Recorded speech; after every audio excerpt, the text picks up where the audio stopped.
예, 안녕하세요.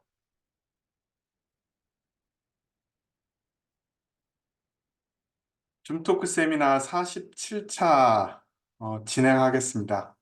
오스코 유저를 위해서 저희가 준비했었던 47차 내용은 컨템포러리 임플란트 덴티스트리에서 소프트 티슈, 하드 티슈 리해빌리테이션 중에 오늘 말씀드리고자 하는 것은 맥실러리 사이너스 아나토미하고 패솔로지, 그라프트 서저리에 관련된 내용입니다. 리뷰를 좀 할 예정이고요. 37장 리뷰를 할 예정입니다. 그리고 전반적으로는 에이피코액토미 클리니컬 케이스를 가지고 에이피코액토미에 관련된 내용과 에이피코액토미 후에 오스코 콜라겐, 오스코 T, 그 다음에 마이본을 이용해서 에이펙스의 본그라프트를 같이 하는 케이스에 대해서 설명을 좀 드리고자 합니다. 맥실러리 사이너스 아나토미는 아나토미와 패솔로지, 그라프트 서저리에 관련된 내용입니다. 37장에 보게 되면 맥실러리 사이너스 아나토미에 관련돼서 주로 많이 다루고 있는 내용 중에 하나가 임플란트 식립을 할 때 가장 많이 문제가 되는 것 중에 하나가 본 퀄리티의 문제, 그 다음에 컴프로마이즈드 어베일러블 본에 사용할 수 있는, 그리고 문제가 되고 있는 컴플리케이션 되고 있는 이용할 수 있는 본이 적다든지, 그 다음에 뉴마타이제이션, 맥실러리 사이너스의 사이너스와 알베올라 리지 간의 거리가 너무 어, 얇아서 임플란트 식립하기에 부적절한 경우들도 상당히 많고, 뉴마타이제이션, 그 한기화라고 하죠. 상당히 많이 이렇게 팽창하는 문제가 있을 수가 있겠습니다. 인크리즈 크라운 하이트 스페이스, 크라운의 높이 자체가, 크라운의 크기 자체가 갑자기 증가하는 형태의 교합을 만들 가능성이 있겠죠. 알베올라 본이 흡수된다거나 어, 임플란트 식립하는 위치 자체가 너무 뭐 외측으로 가 있다거나 이런 경우에 크라운 자체가 상당히 커지는 경향이 있을 수가 있겠습니다. 그 이외에 이제 아나토미컬 로케이션 때문에 접근하기가 어렵다든지, 그다음에 바이트 포스가 너무 많다든지, 와이드 다이아메타가 필요한데도 불구하고 그 다음에 임플란트의 숫자가 상당히 필요한 경우들도 상당히 있는 경우가 있을 수가 있겠습니다. 맥실러리 사이너스의 아나토미를 보게 되면 보통 3개월째부터 피탈 디벨로프를 하게 되고, 태어나면서부터 칼바리아 크기가 플루이드로 대부분 차 있고, 어렸을 때 이후에 점점 맥실러리 사이너스가 3개월째 됐을 때 크기 시작하게 됩니다. 보통 16세에서 18세 사이에 몰라가 형성되면서 대부분의 맥실러리 사이너스가 완성이 되는 것으로 생각되고, 15cc 정도의 볼륨 체인지를 가지고 있고 34mm 높이와 33mm 길이, 23mm 위드스를 가지고 있습니다. 이 피겨 37-2에 보게 되면 맥실러리 사이너스는 포라멘 오스티움에 열려져 있고요. 나살 포사와 임페리어 미에이투스에 막혀져 있고요. 임페리어 미에이투스 위쪽 상방에 있는 것을 운시네이트 프로세스라고 합니다. 에스모이드 본의 운시네이트 프로세스와 운시네이트 프로세스 사이에 있는 것을 포라멘 오스티움이라고 합니다. 미들 미에이투스에서 임페리어 미에이투스, 미들 미에이투스에서 임페리어 콩카 상방에 있는 운시네이터 프로세스에서부터 사이너스까지의 이 길을 포라멘 오스티움이라고 합니다. 포라멘 오스티움이 막히거나 문제가 생겼을 때에는 나살 알러지를 통해서 알러지나 이민후과 영역에서 문제가 발생되면 포라멘 오스티움이 열리지 않고 닫혀져 있는 경우에 사이너스의 사이너사이티스를 유발할 수가 있겠습니다. 보통 본의 흡수는 치아를 빼고 난 다음에 흡수가 되기 시작하고, 상악동에 관련돼 가지고 치아를 발치했을 때에는 염증성 증상이 발생됐을 때 류마타이제이션이 급격하게 일어나는 것으로 알려지고 있습니다. 본의 덴시티를 결과적으로 본의 덴시티는 BIC율이라든지 이런 걸 봤을 때 맥실러리 사이너스하고 연관되어 있는 것은 D4 본인 경우가 상당히 수가 되고 있고 D4 본인 경우에 본 퀄리티가 낮기 때문에 본 매로 자체의 임플란트의 BIC율 자체도 줄어들 뿐만 아니라 오세오 인테그레이션이 잘 안 되는 경우도 상당히 많이 발생할 수가 있겠습니다. 본의 월은 37-5회처럼 라테랄 월, 인페리어, 미디얼, 포스테리어, 엔테리어로 나눠질 수가 있겠습니다. 맥스터리 사이너스는 라테럴 월을 이용해서 윈도우를 열게 되고요. 메지알 월까지 접근해서 슈나이더 멤브레인을 리프팅 해주는 과정을 사이너스 리프팅이라고 하고 있습니다.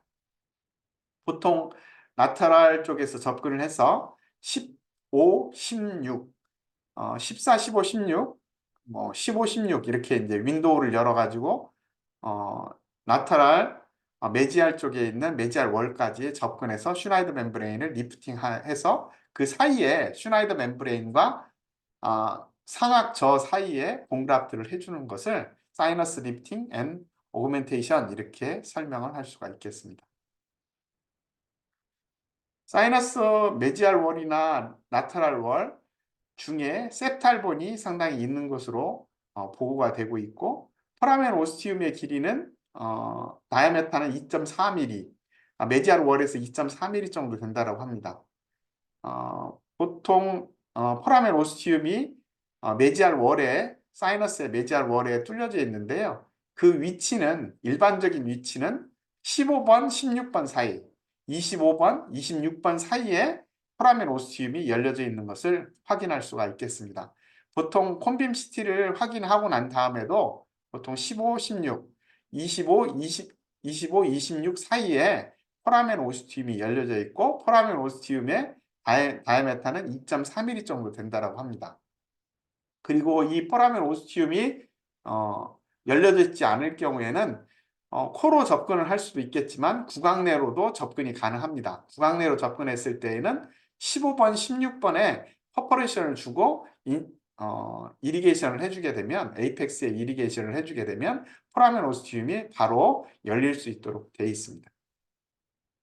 포라멘 오스티움 컴플렉스에 관련돼 가지고 아까 내내 설명을 했지만 포라멘 오스티움과 함께 운시네이트 프로세스 그리고 미들 미에이투스 이 세 가지에 해당되는 이 컴플렉스가 유지돼야 될 경우에 유지할 경우에는 포라멘 오스티움이 열려지게 되고 그 중요한 사이너스에 사이너사이티스가 발생되지 않겠습니다.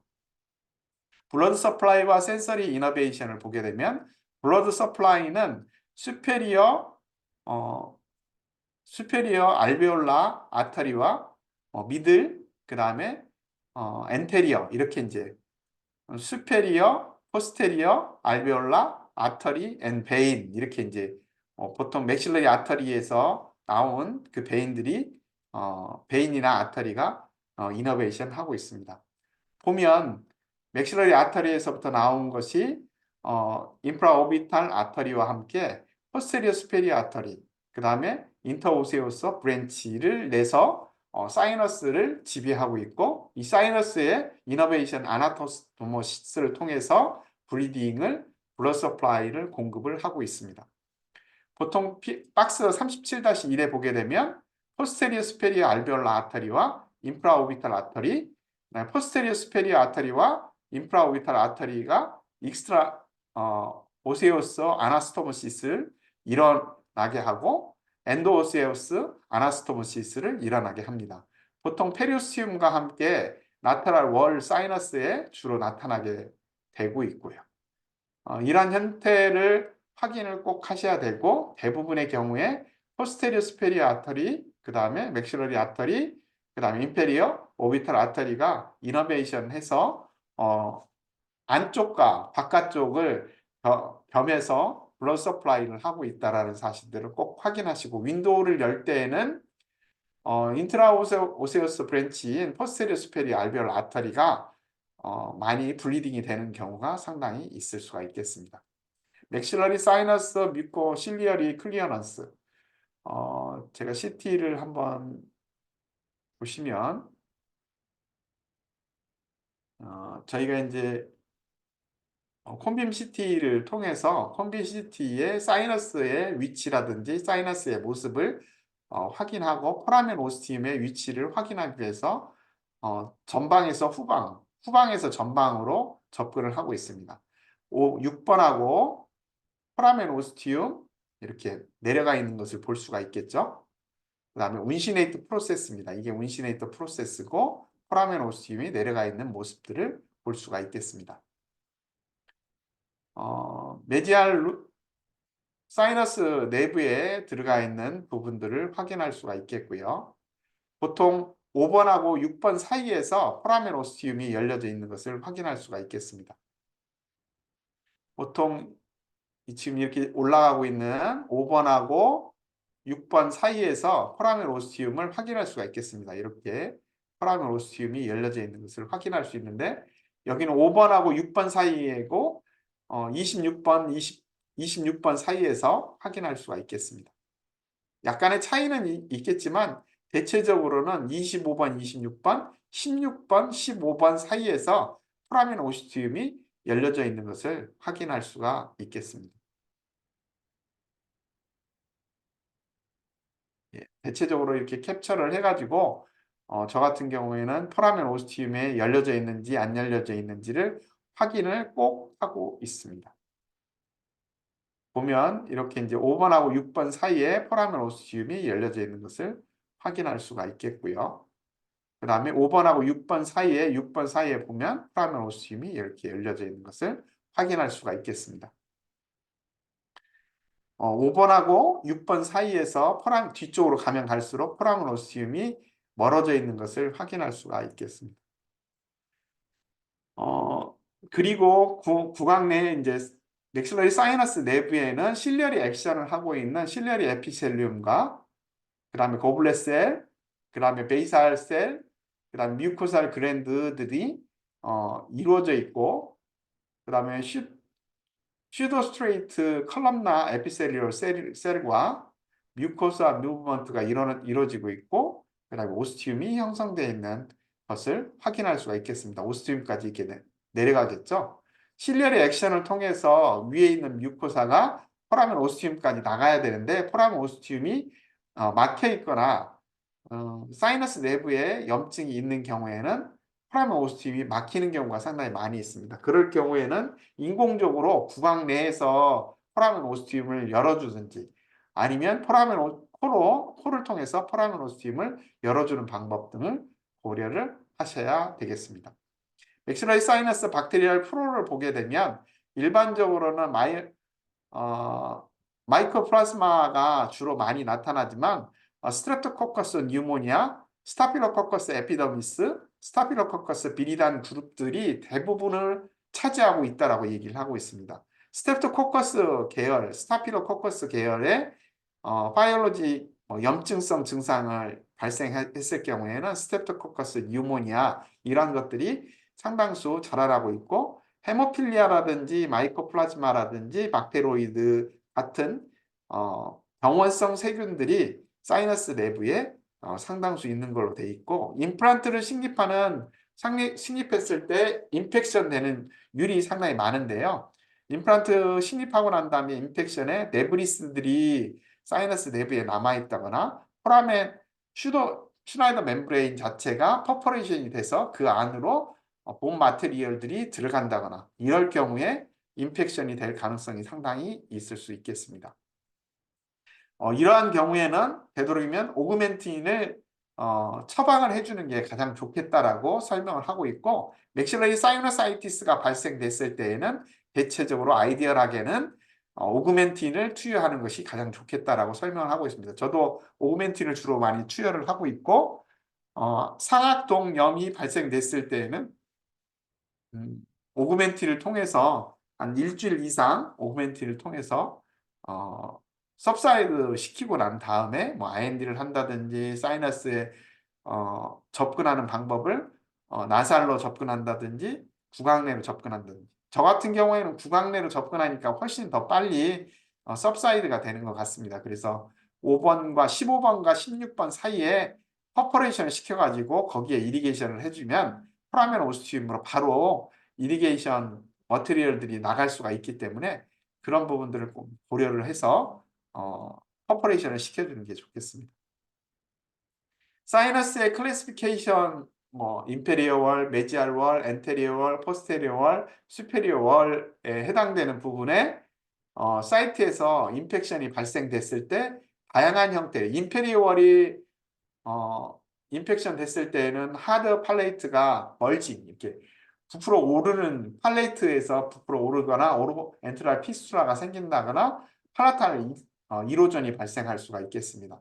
메지알 월이 퍼퍼레이션 됐을 경우에는 나살 업스트럭션이나 나살 디스차지, 그 다음에 뭐 노스트리라든지 여러 가지 볼 수 있는 그 나살 디스차지, 그 다음에 코에 코피가 난다든지 메지알 월이 퍼퍼레이션 됐을 경우에는 그런 문제들이 발생할 수가 있겠고요. 엔테리어 월이 발생할 경우에는 뭐 피부에 변화가 있다든지 아니면 스웰링이 있다든지, 포스테리어 월이 발생했을 때는 미드 페이스에 동통이 발생하고 그다음 페이스의 반절 전체가 하이퍼 에세시아가 발생할 수가 있겠고요. 크라니얼 러브의 기능의 이상을 초래할 수가 있기 때문에 포스테리어 월에 문제를 일으키는 경우에 상당히 위험한 수준의 발생할 수가 있겠습니다. 수페리어 월 같은 경우에는 디플로피아, 눈이 두 개로 보인다든지 이러한 경우에 인펙션이 발생할 수가 있겠습니다.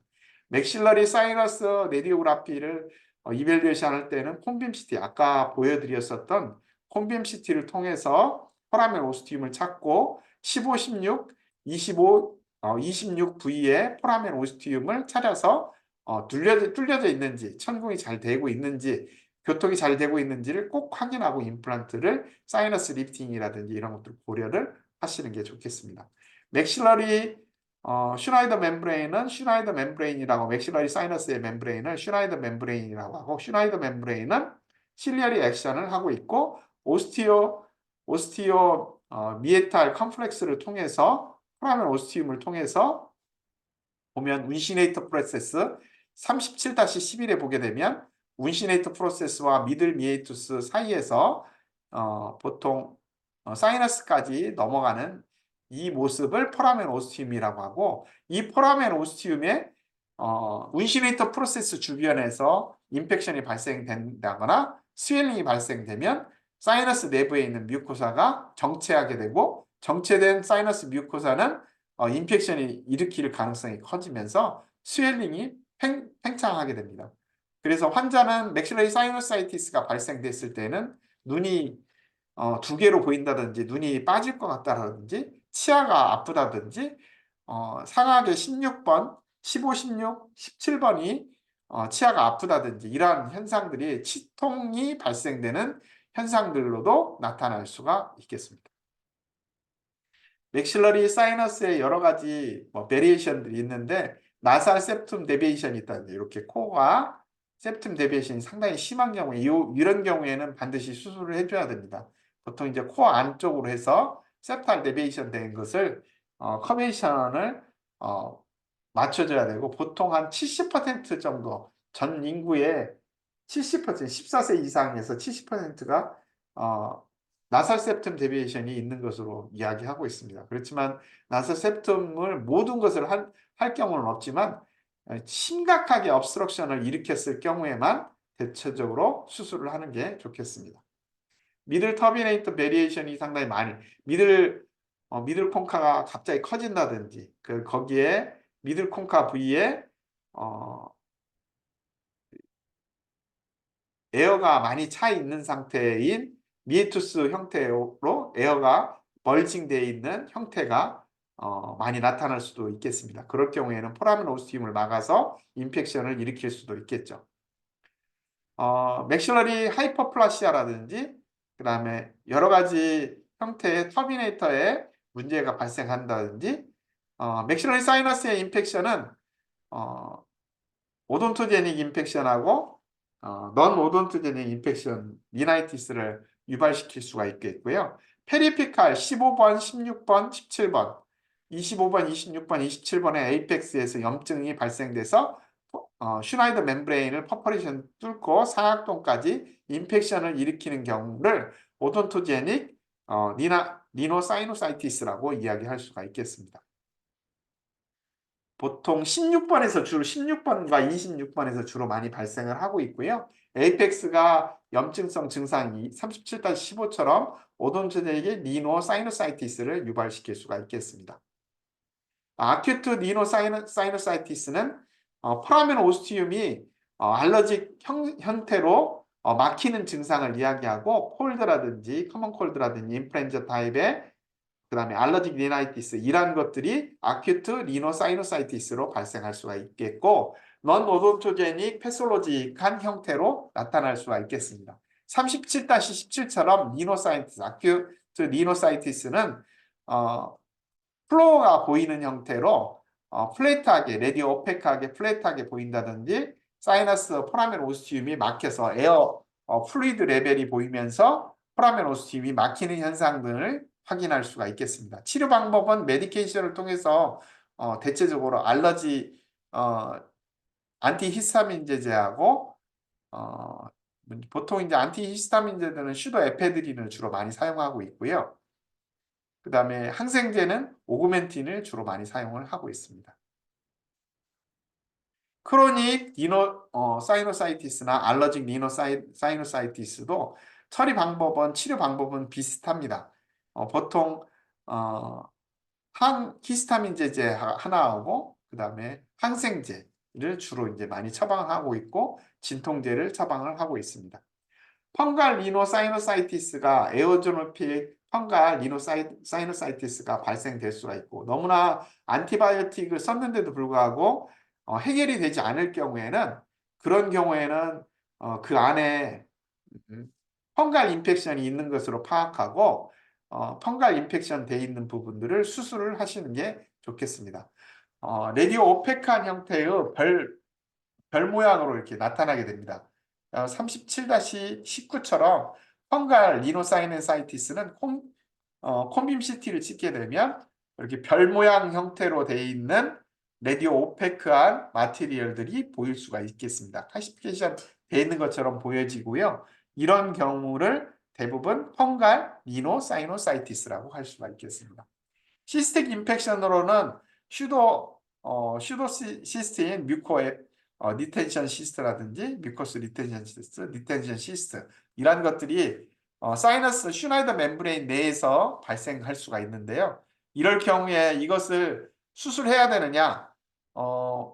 퍼포레이션만 시켜도 सब사이드가 되는 경우가 대부분이기 때문에 굳이 제거하려고 노력을 하지 않고 만약에 임플란트 식립하는 부위에 있을 경우에는 사이너스 슈나이더 멤브레인이 퍼포레이션 된 상태에서 주사기를 통해서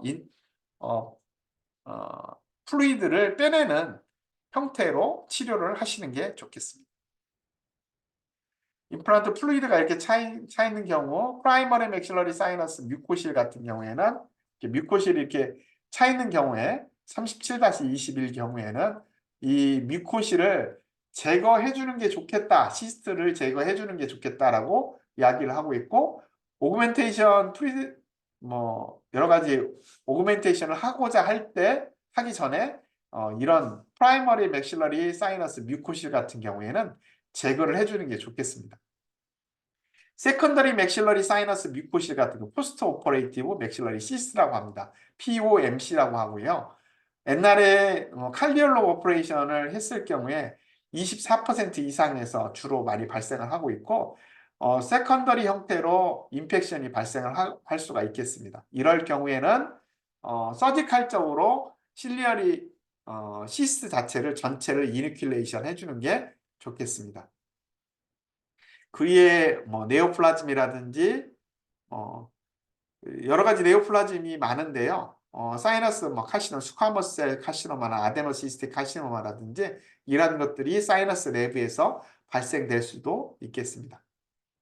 보통 맥실러리 사이노사이티스 이외에 네오플라즘이 생기게 되면 눈이 잘 안 떠진다든지, 그 다음에 눈이 비주얼 디스터번스가 발생된다든지 이럴 경우에 네오플라즘들이 사이너스에 발생할 수가 있겠습니다. 그 이외에 이제 포린 바디가 사이너스 내부에 들어가 있는 경우들도 상당히 있을 수가 있겠습니다. 어떤 경우 임플란트가 들어가기도 하고 루트가 들어가기도 하고, 임플란트가 들어가면 저 같은 경우에는 임플란트가 사이너스 내부에 들어가면 윈도우를 5번하고 6번 사이에 윈도우를 열어서 그 안에 석션을 통해서 임플란트를 빼내는 방법 등을 주로 사용을 하고 있고요. 그리고 난 다음에 윈도우 열은 부분은 오스코 콜라겐으로, 오스코 T로 막아주는 치료들을 해주고 있습니다. 맥실러리 사이너스 그라프트의 업설러트, 그다음 릴레이티브 컨트라 인디케이션으로는, 업설러트 인디케이션은 아나토미컬 스트럭처의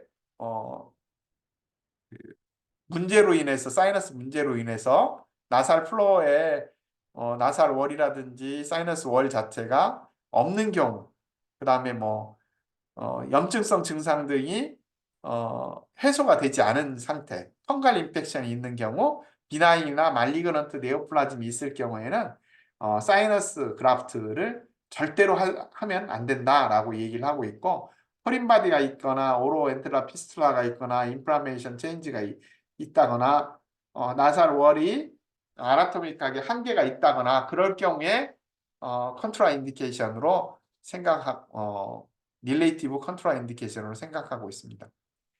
메디칼 컨센테이션을 할 때 보통 리퍼를 하지 않을 경우에는 시스트가 8mm 이하인 경우, 뮤코사가 시크닝 되는 경우, 사이노사이티스의 병력을 레디올로직한 증거는 없이 약간의 사이노사이티스 히스토리를 가지고 있는 경우에는 꼭 이 이비인후과를 리퍼를 하지 않는 것이, 리퍼를 하지 않고요.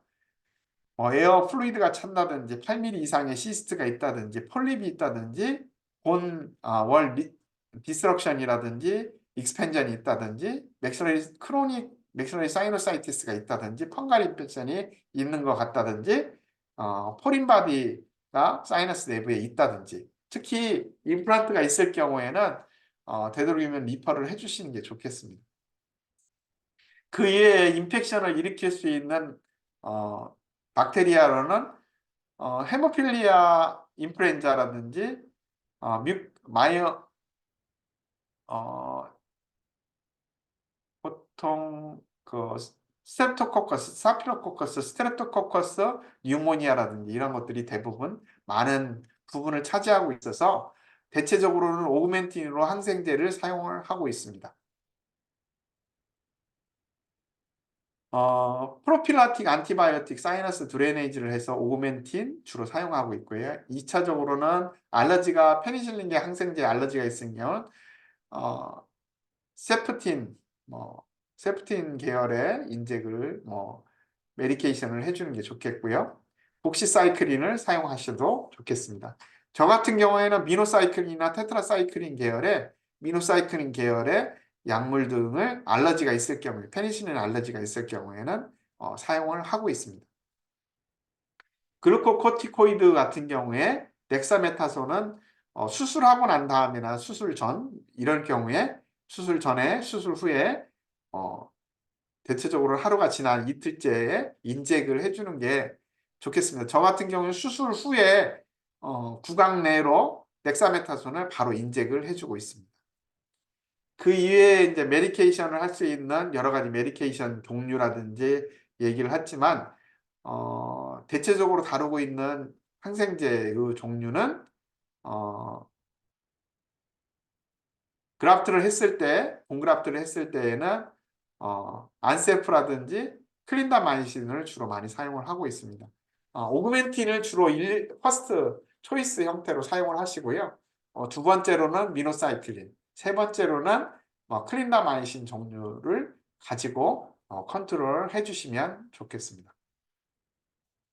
맥실러리 사이너스는 여러 가지 종류가 있겠지만, 맥실러리 사이너스의 서지컬 옵션으로 보게 되면 윈도우를 연다든지, 그 다음에 임플란트에 소켓 리프팅을 해준다든지, 보통 그 임플란트를 신입하기에 가장 좋은 거는 8mm 이상이 됐을 경우에는 굳이 본그라프트를 하지 않고 소켓 리프팅을 통해서 임플란트를 하시면 되겠습니다. 저 같은 경우에는 대체적으로는 5mm를 기준으로 하고 있고요. 5mm 이하인 경우에는 본그라프트를 해주고요. 3mm에서 5mm 사이에서는 소켓 리프팅을 통해서 할 수가 있고 3mm 이하인 경우에는 라테럴 그루빙이나 윈도우를 열어서 해주시는 게 좋겠습니다. 저는 이제 그렇게 기준점을 잡고 있고 임플란트를 신입했을 때 가장 큰 기준점은 5mm입니다.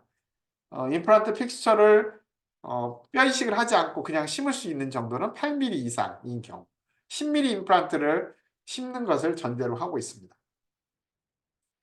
그 이에 이제 본그라프트를 하고 윈도우를 열어서 어, 본그라프트를 하고 윈도우를 열고요. 라운드 바를 통해서 윈도우를 여는 방법 등을 하게 됐고 슈나이더 멤브레인이나 슈나이더 멤브레인 자체는 리프렉션을 해주시는 게 좋겠습니다.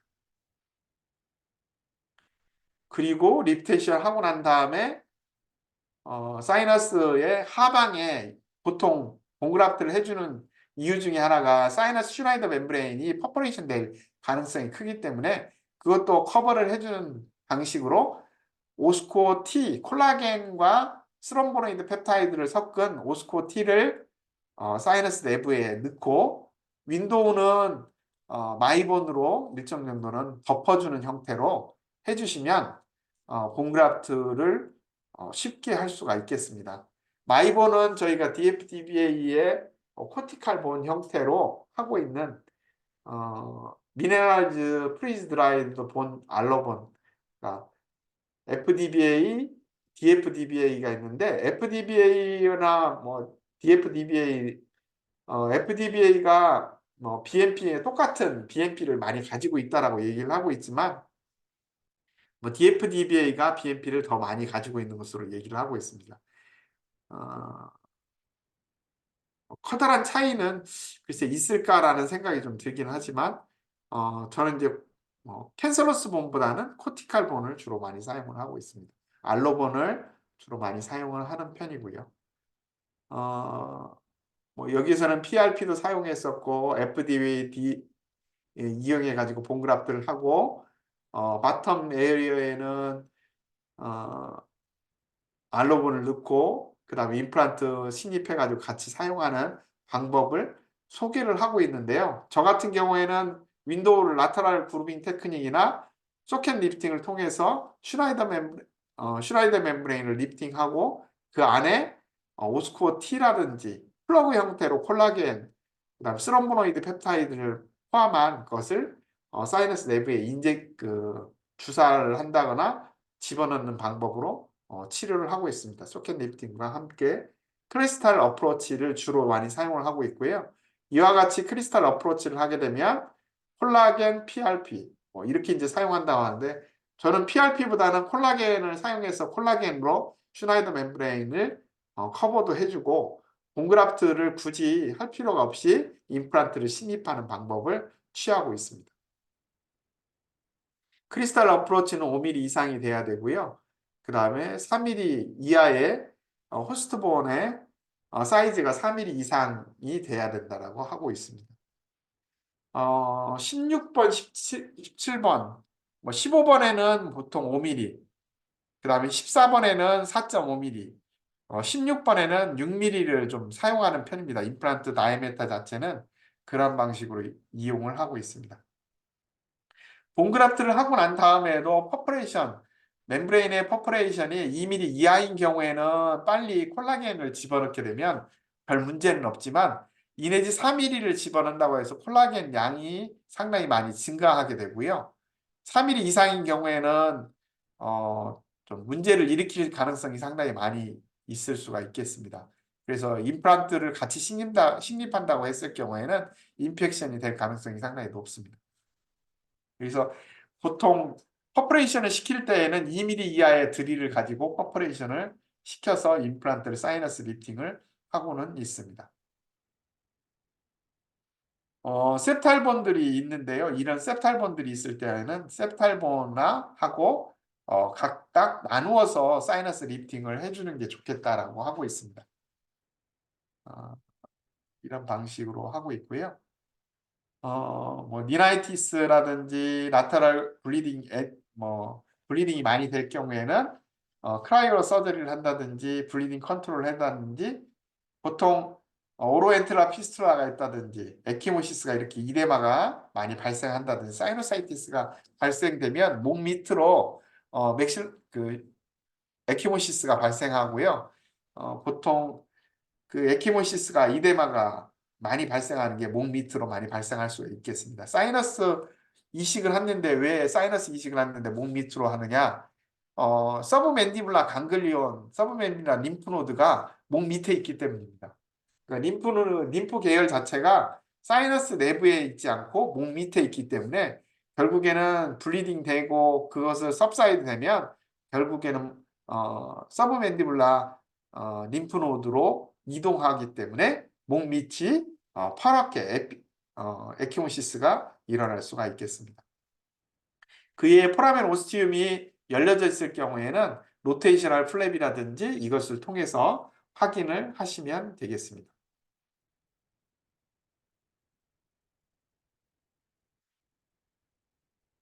그 이외에 이제 뭐 아큐트 니노사이티스라든지 본그라프트에 인펙션이 있을 경우, 컨비네이션이 있을 경우, 보통 주로 많이 사용하고 있는 항생제는 오그멘틴을 주로 많이, 바타락탐링을 가지고 있는 오그멘틴을 가지고 주로 처방을 하고요.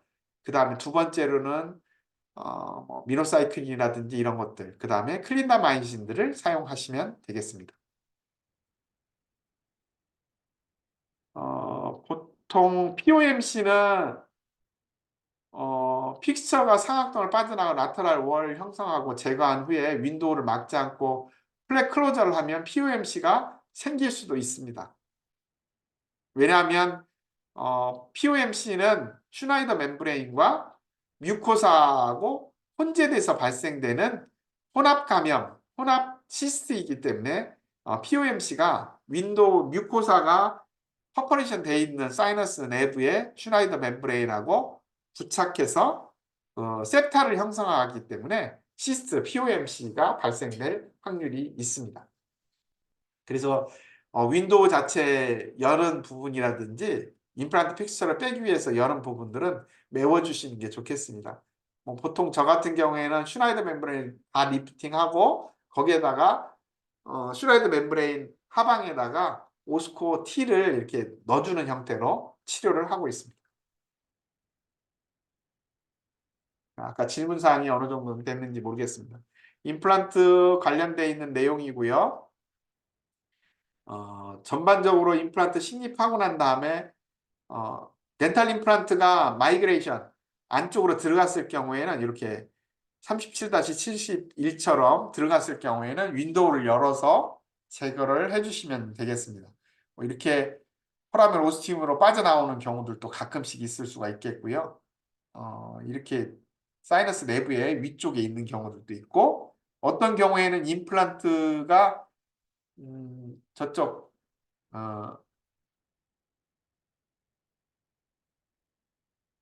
상당히 하방에 있는 경우들도 있는데요. 이런 경우에 대체적으로 치료할 수 있는 건 윈도우 열어가지고요. 위쪽에 그 밑에서 구강 내에서 확인할 수가 있기 때문에 그렇게 어렵지 않게 윈도우를 열어가지고 빼내시면 되겠습니다.